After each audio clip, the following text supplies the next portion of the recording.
Hello, my name is Craig Gaslow and I teach AP Human Geography at Westlake High School in Austin, Texas. I'm here today to talk to you about total physical response, in particular the way that we help our students link content, which is like models and theories, to different types of sort of intuitive movements.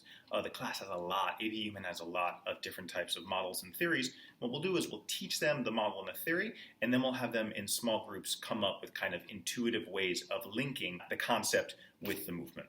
Today I'm going to talk to you about three different types of models or theories. The first is contagious diffusion, the second is hierarchical diffusion, and the third is stimulus diffusion. So for contagious diffusion, the first one is probably the easiest of all of them. Contagious diffusion basically is where you have a type of diffusion that starts at a hearth or a heart, and then from here it diffuses out in a kind of wave-like manner from its hearth. A good example of this is going to be something like Islam. Islam originates, the hearth is in Mecca in Saudi Arabia, and it moved in a kind of wave-like fashion from its hearth outwards and impacted contagiously everything around it, right? So we'll have our students basically stand up and we will have them do this, and then from here, just to kind of make it a little bit fun sometimes, we'll have them do a kind of yoga pose where they have to kind of stand on one leg, all right, and then they kind of do the movement.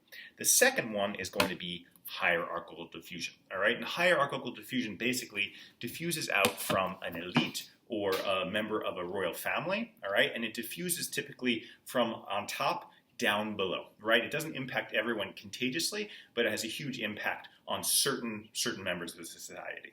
And what our students came up with for this is fashion. Fashion industry is a tremendous good example of how fashion can diffuse hierarchically from elites down. So what we'll have them do is they'll act like they're kind of on the catwalk, and they'll walk down like this, and then from here they'll go Gucci, and then from there they kind of walk around, right?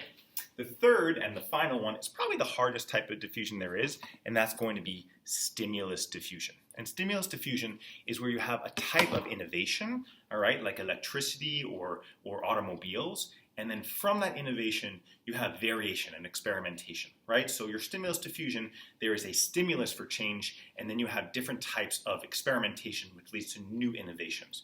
Probably the easiest one for our students to remember is electrical sockets, right? Electricity is going to be your innovation, and the experimentation is going to be the different types of sockets you'll see around the world, all right? So what our students came up with is to stimulate plugging something into a socket, and then from here, right, you say, ooh, that's lit, right? That is basically how we do it, right? You plug something in, and then boom, that's lit, right? Experimentation with innovation, all right? Thank you so much for watching. Thank you. Have a good day.